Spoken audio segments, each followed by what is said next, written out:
সরকার করতে পারে, যাতে করে হাসিনাকে এনে সে যেসব অন্যায় অপকর্মগুলো করেছে, আমরা চাই না যে সে আয়নাঘরে থাকুক, তবে আয়নাঘরে তাকে দেখানো দরকার। আয়নাঘরে অন্তত কয়েক ঘন্টাও যদি রাখা যায়, যে সে একটু অবজার্ভ করলো যে কীভাবে মানুষকে এইভাবে কষ্ট দেওয়া হয়েছে ইত্যাদি ইত্যাদি। তো এই জন্য হাসিনাকে ফিরিয়ে আনতে হবে, এই ব্যাপারে আমাদের জোর দাবি আছে এবং আমরা এই ব্যাপারে সোচ্চার যে তাকে দণ্ডের মুখোমুখি করতে হবে, বিচারের মুখোমুখি। সে তো একটা ঘটনার নায়ক না, যে তার একটা শাস্তি হয়েছে, এখনও আপনার এই শাপলা চত্বরের বিচার তার সামনে অপেক্ষা করছে, আরও অসংখ্য কোণের বিচার তার জন্য অপেক্ষা করছে, অসংখ্য রাষ্ট্রের গোপনীয়তা ভঙ্গ, রাষ্ট্রকে বিদেশের হাতে তুলে দেওয়া, নানা চুক্তি করেছে যেগুলোর সাথে পার্লামেন্টে কখনো আলোচনা হয়নি, রাজনৈতিক দলের সাথে, এমনি তার নিজের দলের লোকেরা জানে না। এই যে রাষ্ট্রের সাথে সে বেইমানি করেছে, এই ধরনের বেইমান মুনাফিকদেরকে এনে ভালো করে বিচারের মুখোমুখি করা, একটা স্বাধীন সার্বভৌম রাষ্ট্র হিসাবে, বিশেষ করে জুলাই উত্তর বাংলাদেশটা যে ঘুরে দাঁড়িয়েছে, বাংলাদেশটা যে সত্যিকার অর্থে স্বাধীন সার্বভৌম বাংলাদেশ হিসাবে মাথা উঁচু করে দাঁড়িয়েছে, এইটাকে কন্টিনিউ করার জন্য হাসিনাকে দেশে এনে তার প্রাপ্য, ন্যায্য, তার জন্য যেটা প্রযোজ্য, সেই বিচার করে তাকে শাস্তির মুখোমুখি করতে হবে। আমরা এটাই ফিল করি। বাকি আপনি যেটা বলেছেন সে আসতেছে যাইতেছে, সে বহু আগে সীমান্তে এসে বসে আছে, এখন মারা গেল কিনা আল্লাহ জানে। সে তো বহু আগে সীমান্তে আসছে, সীমান্ত থেকে বাংলাদেশে ঢুকতে সময় লাগে নাকি? এটা তো এসে যায়, কিন্তু সে তো সাহস নাই। আসলে সাহস থাকলে সে তো পালাইয়ে যাওয়ার কথা না। সাহস থাকলে সে আর্মিকে বলতো বা পুলিশকে বলতো যে তোমরা আমাকে প্রোটেকশন বাড়ো, আমি এখানে থাকবো, আমি গ্রেপ্তার হইলে দেশে গ্রেপ্তার হব।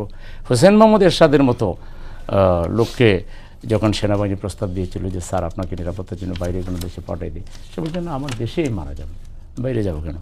আর হাসিনা সে মানে দুপুরের খাবার রেডি, সেগুলো খেয়ে যেতে পারলো না, বেনেটি বেগনাটে কিছু পালাই গিয়েছিল, পরে আবার এসে গুরুটা নিতে হয়েছে, কত কাহিনী আমরা জানি।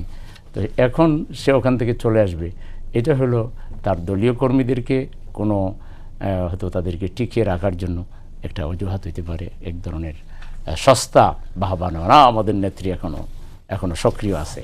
বাস্তবের নেত্রী যদি এত সাহসী হতো, তাহলে নেত্রীকে তো আর ভারতে গিয়ে মামার বাড়ি আশ্রয় নিতে হইতো না। মানে কি এটা কি নেতাকর্মীদের উজ্জীবিত করার জন্য এক ধরনের কৌশল, আর এটা অপকৌশল, বরং নেতাকর্মীদের বিপদে ফেলতেছে।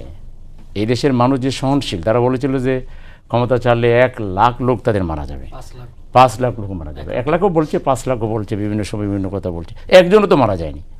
এদেশের এই যে যারা এখন দেশে রাজনীতি করছে, সরকারি দল, বিরোধী দল, আমরা সবাই মিলে বলেছি যে না, কারো আইন শৃঙ্খলা, আইন নিজের হাতে তুলে নেওয়া যাবে না, আইনকে আইনের গতিতে যেতে দিতে হবে, কেউ অপরাধ করলে তার বিচার হবে।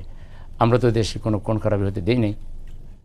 তাইলে এই যে তাদের এগুলো হলো ক্ষমতায় টিকে থাকার কৌশল হিসেবে নিয়েছিল, যে আমরা নেমে গেলে কূটনীতিকদের বুঝিয়েছিল আমরা শেষ হয়ে যাব ইত্যাদি ইত্যাদি, ক্ষমতাকে পাকাপোক্ত করার কৌশল। আর এখন হলো কর্মীরা তো মরে গেছে, এই যে এমন মিছিল করে মানে যেন প্রত্যেকের পিছনে এক একজন আজরাইল দৌড়াইতেছে। আর সেই ফজরের আরও ভালো হয় তাহাজ্জুদের পরে করলে, এমন দৌড় দেখছেন কীভাবে, মানে চোখে মুখে কী উদ্বেগ উৎকণ্ঠা, এরকম মিছিল কোন মানে নাই। আর এই যে কয়টা লোক ধরা খেয়ে জেলখানায় যাবে, ক্ষতিগ্রস্ত হবে, এটার চাইতে হাসিনার উচিত ছিল যে তার অপরাধ স্বীকার করে নিয়ে বরং বাংলাদেশে তার দলীয় নেতাকর্মী যারা আছে এদেরকে বলা যে তোমরা সবর করো, অথবা রাজনীতি তোমরা নতুন চিন্তা করো। আওয়ামী লীগ নামক এই দুষ্ট কতটা আমরা এটাকে ব্যানিশ করে দিচ্ছি, এটা দেউলিয়া দল হিসেবে ঘোষণা দিতে পারতো, এটা বরং সারা জীবন সে স্মরণীয় হয়ে থাকতে পারত। আওয়ামী লীগ 72 থেকে 75 এবং 72 থেকে নিয়ে এই পর্যন্ত এই জাতির উপরে যে অত্যাচার জুলুম, এখন তো তারা আন্তর্জাতিকভাবে স্বীকৃত একটা খুনি দল, গণহত্যাকারী দল। জাতিসংঘ বাংলাদেশে আর কোনো এরকম জাতিসংঘের পক্ষ থেকে আন্তর্জাতিকভাবে একটা দলকে যারা 1,500 মানুষকে খুন করার অপরাধী এবং 40,000 মানুষকে অঙ্গ প্রত্যঙ্গ যারা নিয়ে গেছে, সেই দল বাংলাদেশের রাজনীতি করবে, এটা আসলে বাংলাদেশের রাজনৈতিক আশা ফেরা বা সক্রিয় হওয়ার বিষয়টা আসবো। কিন্তু এর আগে আপনি সেলিম ভাই বলেন না, যেটা হচ্ছে যে আপনি বলছেন যে এখন তার এই ঘোষণার মধ্যে দিয়ে তার নেতাকর্মীরা আরও বিপদে পড়বে, কিন্তু উনি যখন 5 তারিখে তার নেতাকর্মীদের মাঠে রেখে উনি চলে গেলেন, সেটাতে আসলে 2টা বছর কি তারা সাফার করছে না? এবং তার মতো স্বার্থপর পলিটিশিয়ান বাংলাদেশ মানে দ্বিতীয় আর একজন হয় নাই। যে তার দলের সমস্ত লোকদের ফেলে রেখে কাউকে তো কিছু বলে গেল না, একটা মোবাইল বক্তব্য দিতে পারতো। এটাও কি সরকার বা ওকে সময় লোকেরা বাধা দিচ্ছে, তার মোবাইলেই তো একটা ভাষণ রেকর্ড করে বলতে পারতো যে আমি বিপদে পড়ে গেছি, তোমরা যার যার নিরাপত্তার বিষয়টা দেখো আর আমি তোমাদের পাশে আছি। একটা শব্দ তো বললো না। এর চাইতে নিকৃষ্ট এবং ব্যর্থ রাজনীতিবিদ পৃথিবীর ইতিহাসে মনে হয় আর দ্বিতীয় জন্ম নেয় নেই, শেখ হাসিনার মতো পলায়নপর নেত্রী। এখন সে ভারত থেকে মামুর বাড়ি থেকে বসে এখানে উস্কানি দিবে, আর বাংলাদেশ সরকারকে দেখবে নাকি? এ ধরনের সকল ষড়যন্ত্রের বিরুদ্ধে সরকারের কঠোর হস্তে দমন করতে হবে। এখানে বসে যদি, এখানেও কিন্তু আপনাদের সাংবাদিকতার আপনারা মাইন্ড করবেন না, এখানে কিছু সিনিয়র সাংবাদিক অমুক সাংবাদিক পরিচয় আসা একেবারে বাকায়দা হাসিনার পক্ষে সাফাই গাইতেছে, নতুন বয়ান হাজির করতেছে। এরা সরকার এগুলো দেখে না কেন? এই সমস্ত বয়ান সৃষ্টিকারীদেরকে সরকারকে আইনের আওতায় নিতে হবে। দেশে আর নতুন করে ফেসিবাদ আসুক, স্বৈর শাসক আসুক, এই ধরনের কাজের সাথে যারা জড়িত থাকবে এদেরকে আইনের আওতায় এনে এদেরকে বিচার করতে হবে। এই এক শ্রেণীর বিপদগামী লোকেরাই তো হাসিনাকে আপা আপা আপা আপা বলতে বলতে মুখে ফেনা তুলে দিত। এটা মানুষ, সে তো মানুষ, তাকে আপা আপা বলতে বলতে এমনভাবে ফুলাইতো, তো সে তো আগেই শেষ। তার রাজনীতি স্বাভাবিকভাবে করবার যে বুদ্ধি দরকার এটা তো আগেই শেষ হয়ে যেত এরকম ফ্লাটারিংয়ের কারণে। তো এই সমস্ত লোকেরা তো এখনও দেশে তারা অবাধ বিচরণ করতেছে এবং তারা নানা বয়ান, ফেসিবাদের বয়ান হাজির করতেছে। আপনারা মিডিয়ার এখানে যারা আছেন বিভিন্ন প্রতিষ্ঠান, তারাও তাদেরকে আপনারা আনতেছেন এবং তারা বয়ান হাজির করতেছে। না, যে কারো কথা বলার অধিকার আছে, আমরা কারো মুক্ত স্বাধীনতার বিপক্ষে না, কিন্তু এমন কাজ করা উচিত নয় যেটা জাতির মধ্যে দ্বিধা বিভক্তি তৈরি হয় কিংবা শহীদের আত্মা কষ্ট পায়, শহীদের উত্তরসূরিরা কষ্ট পায়। এমন লোকদেরকে মিডিয়ায় এনে তাদের চেহারা প্রদর্শনের তো কোনো বাস্তব কারণ নাই। এগুলো আমাদের চেক দিতে হবে। জি স্যার, ডাক্তার রাকিব আল হাসান, রাজনৈতিক বিশ্লেষক এবং ইউথ লিডার, আপনি আমাকে বলেন যে আসলে যে আলোচনা চলছে আর কি, এইটাতে করে দেশ আসলে কোন দিকে যাবে? তার এই ঘোষণা তো এর আগেও মনে আমরা শুনেছিলাম তার দলের পক্ষ থেকে বলা হচ্ছিল যে হয়তো আগস্টের মধ্যে তিনি ফিরবেন, আবার এখন ডিসেম্বর কেন? আর উনি কেনই বা ডিসেম্বর পছন্দ করছেন? আগে আসলে কি হয়? আইনের যদি মুখোমুখি হতেই হয় তা আপনি আজকেও পারেন, 6 মাস পরে কেন?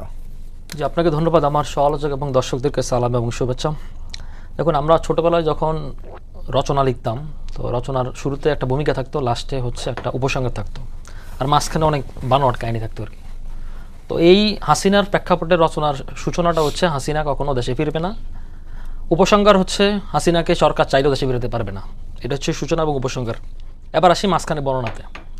বর্ণনাতে হচ্ছে কি, পপ সম্রাট আদম খানের একটা বিখ্যাত গান আছে, সেই রেল লাইনের ধারে মেতপট্টার তীরে এক মধ্যবয়সী নারী এখন আসে দাঁড়িয়ে, খোকা ফিরবে নাকি ফিরবে নাকি ফিরবে না। হাসিনারটা এরকম যে হাসিনা ফিরবে নাকি ফিরবে না। আর একটা শরৎচন্দ্রের একটা বিখ্যাত কথা আছে যে সেটা হচ্ছে কি, একটা উপন্যাসের লাইন, দেবদাস ভাবিয়েছিল তাহাকে ছাড়া পার্বতী মরিয়া যাবে, অথচ তাহা জবাব দুটি কইল না। হাসিনা আসলে দেখলো যে আসলে কি হচ্ছে। আসলে হাসিনা একটা গণকেস, বাংলাদেশের রাজনীতিতে হাসিনা গণকেস। হাসিনার রাজনীতি দাফন হয়েছিল 2018 সালের 30 ডিসেম্বর, এবং এটার শ্মশান বলেন আর কবরস্থান বলেন, গোরস্থানে বলেন, এটা দাফন হয়েছে 5 আগস্ট 2024 সাল। এটা হচ্ছে বাস্তবতা। এখনকার এই রাজনৈতিক বাস্তবতায় হাসিনার যে প্রেক্ষাপট, সে প্রেক্ষাপটে হাসিনা ফেরার কোনো সুযোগ নেই। এবার আসি কন্টেস্ট অ্যানালাইসিসে। ধরুন হচ্ছে কি, হাসিনা এতদিন যে ইন্টারভিউগুলো দিচ্ছিল, সব প্রত্যেকটা ইন্টারভিউতে হাসিনা হচ্ছে তার লিখিত ফর্মে বা মেইলে বা হোয়াটসঅ্যাপে উত্তরটা দিয়েছিল। প্রথমবারের মতো সে হচ্ছে ভিডিও কলে বা অডিও কলে সে 1 ঘন্টাব্যাপী সে একটা ইন্টারভিউ দিয়েছে। হাসিনা দেশে ফেরত বোধ পরের লাভ। হাসিনা আগে তার চেহারাটা দেখাক মানুষকে, তার অন্তত তার নেতাকর্মীদেরকে দেখাক, সে যে জীবিত আছে এটা আমি বিশ্বাস করবো কীভাবে, এটা তো এই হতে পারে। তো সে তার যে অস্তিত্ব আছে পৃথিবীতে, এই বিশ্ব ব্রহ্মাণ্ড যে তার অস্তিত্বটা আছে, সেই অস্তিত্বটা আগে জানান দেখ। এই চ্যালেঞ্জ আগে সে গ্রহণ করুক, পরে ফেরাবার আলোচনা করুক। ফার্স্ট কথা। সেকেন্ড কথা হচ্ছে কি, ধরেন যে ভদ্রলোক ইন্টারভিউটা নিয়েছে তার নাম হচ্ছে কৃষ্ণ দাস। যদি রয়টার্সে জনসন, প্যাট্রিক, মাইকেল এই জাতীয় কোনো নামধারী যদি কেউ ইন্টারভিউ নিত তাহলে এটার বিশ্বাসযোগ্য থাকতো। কিন্তু যে নামধারী নিয়েছে সেই নামধারীর এখানকার এজেন্ডা হচ্ছে সে পুরাতন বন্দোবস্ত, মামা, ওই ভাইজি কথাটা বলছে যে মামার বাড়ি, সে মামার বাড়ি নানার বাড়ির গল্পটা এখানে ফেরত আনা। সুতরাং এই গল্প বাংলাদেশে আর নাই, এটা হচ্ছে রিয়েলিটি, বাস্তবতা। থার্ড কথা হচ্ছে কি, হাসিনা কি ফিরবে কি ফিরবে না। দেখুন, শুভেন্দু অধিকারী ইলেকশনের আগে, তার পশ্চিমবঙ্গে যে ইলেকশনটা হয়েছে, ইলেকশনের আগে সে বলেছিল যে বাংলাদেশে সে 5,000 মানুষ পুশিং করছে। জিতার পরে সে এটা টিউন চেঞ্জ করে ফেলছে, বলতেছে 10,000 মানুষ পুশিং করছে। মানে সে তার ওইখানকার রাজনীতি টিকানোর জন্য সে সংখ্যাটা বাড়িয়ে দিয়েছে। তো পুশিং করার জন্য তো তাহলে হাসিনা ফেরত আসতে পারে, হাসিনাকে যদি পুশব্যাক করে বাংলাদেশ ঠেলে দেয়, একটা কারণ।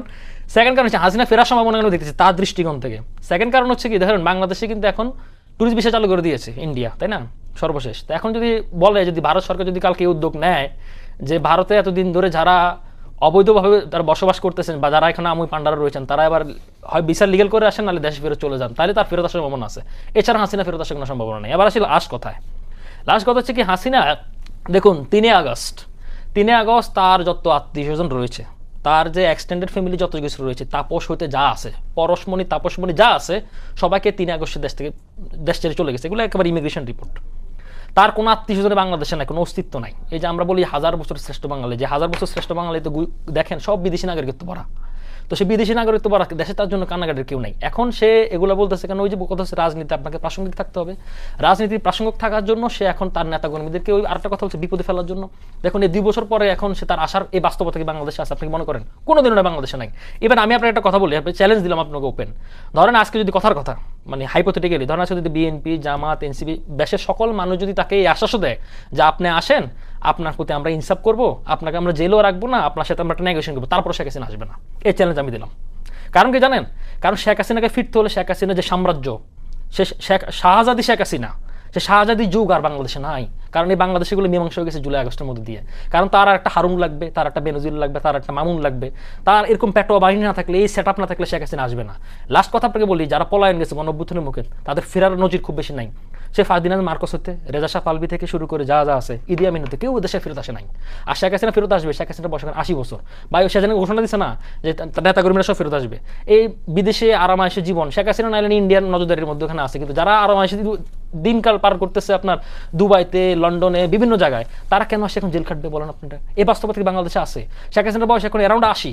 এই 80 বছর বয়সে এসে সে এখন ওই মানে এই সাম্রাজ্য জীবন ছেড়ে এখন সে জেলের ভাত খেতে চাইবে না। সুতরাং এগুলো যে বলে নেতাকর্মীরা দেশে আসবে না, কখনোই না, যারা পালিয়ে গেছে কখনোই আসবে না। শোনেন, এখন শেখ হাসিনা এগুলো বলে, শেখ হাসিনা জাস্ট রাজনীতিতে প্রাসঙ্গিক থাকার জন্য। আর ব্যাপারটা হচ্ছে ধরেন শেখ হাসিনা কিন্তু কোনো আলোচনা হচ্ছে না। এই যে শেখ হাসিনা ঘোষণা দিয়েছে, মিডিয়া একটা হাইপ তুলে গেল, সরকারের টনক নড়লো, বিরোধী দলের কথা বলছে, এই যে একটা প্রাসঙ্গিকতা, এই প্রাসঙ্গিকতা খুঁজে নেওয়ার জন্য। কারণ এখন জুলাই মাস চলতেছে, পরের মাসটা আগস্ট।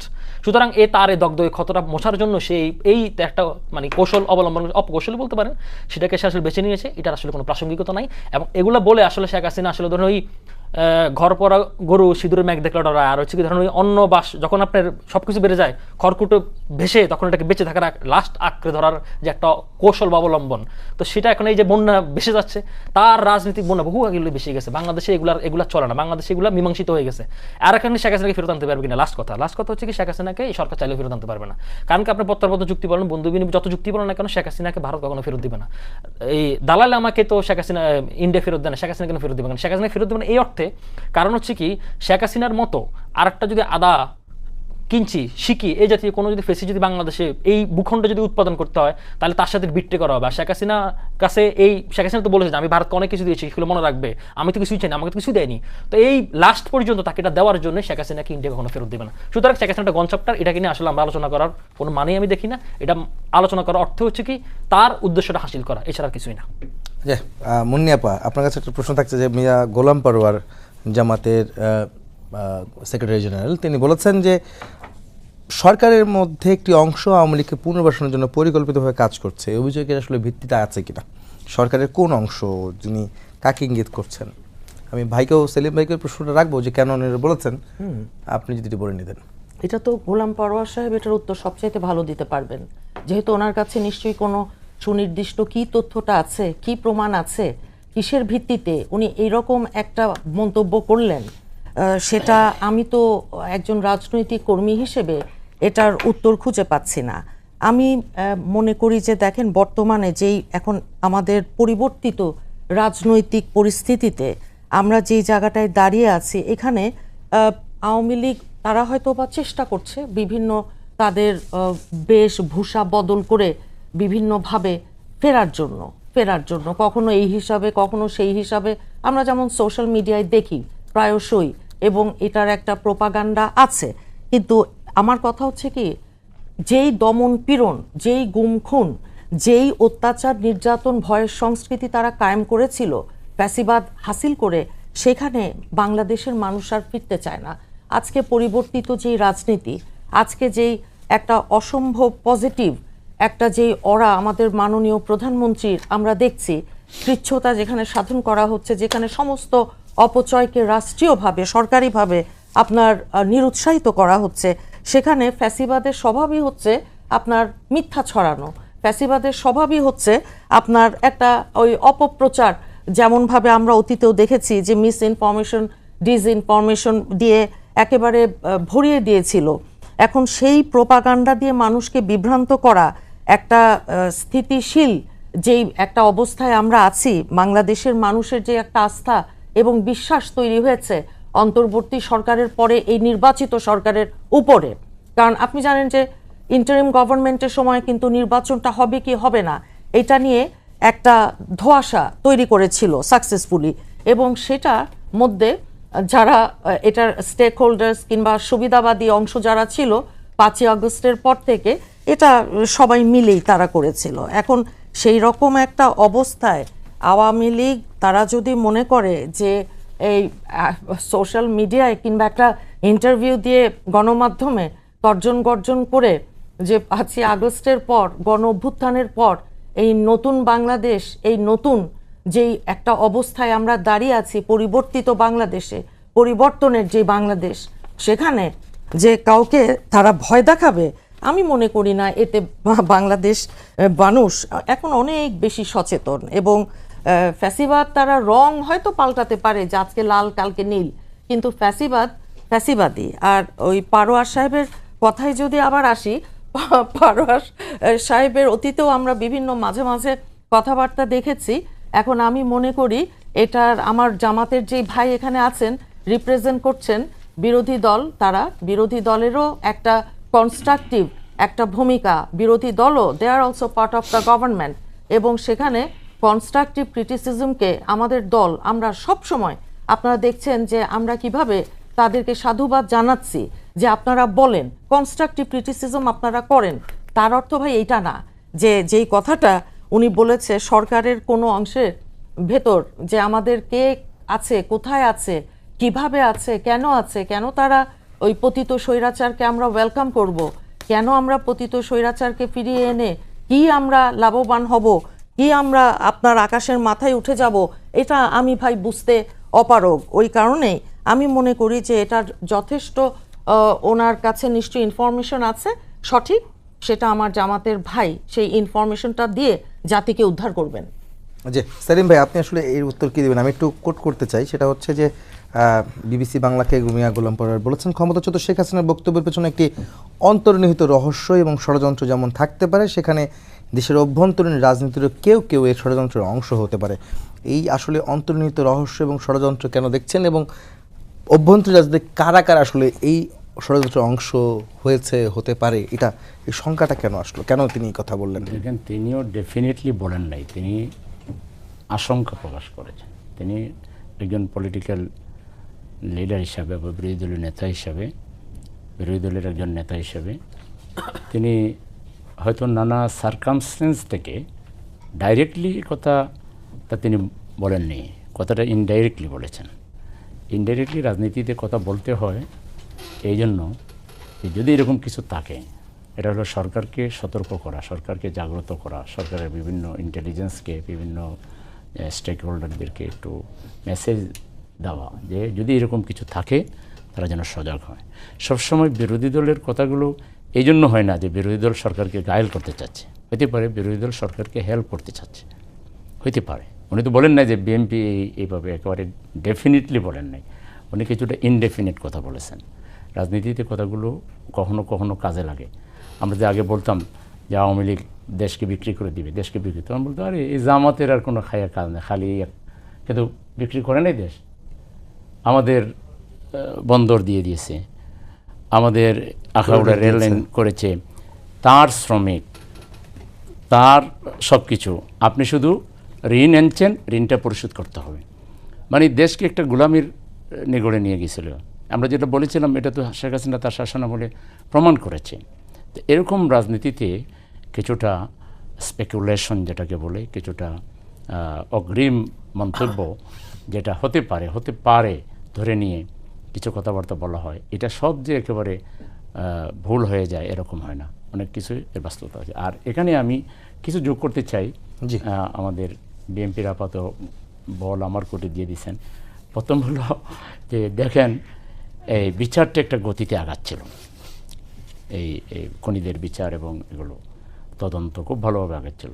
কিন্তু বিএনপি ক্ষমতায় এসেই যারা এই জুলাইয়ের অন্যতম যোদ্ধা লয়াররা, তাদের মধ্য থেকে একজন খুব দক্ষ লয়ারকে কিন্তু চিফ প্রসিকিউটর করা হয়েছিল, যিনি নিজে জুলাই যোদ্ধা এজ ওয়েল এজ একজন স্মার্ট লোক। তো কোনো কারণ ছাড়া, শুধু ওনাদের দলের না, আর তো কোনো কারণ না, ওনার বিরুদ্ধে তো কোনো ক্লেম মানেন নাই যে না আপনি দক্ষতার অভাব, আপনার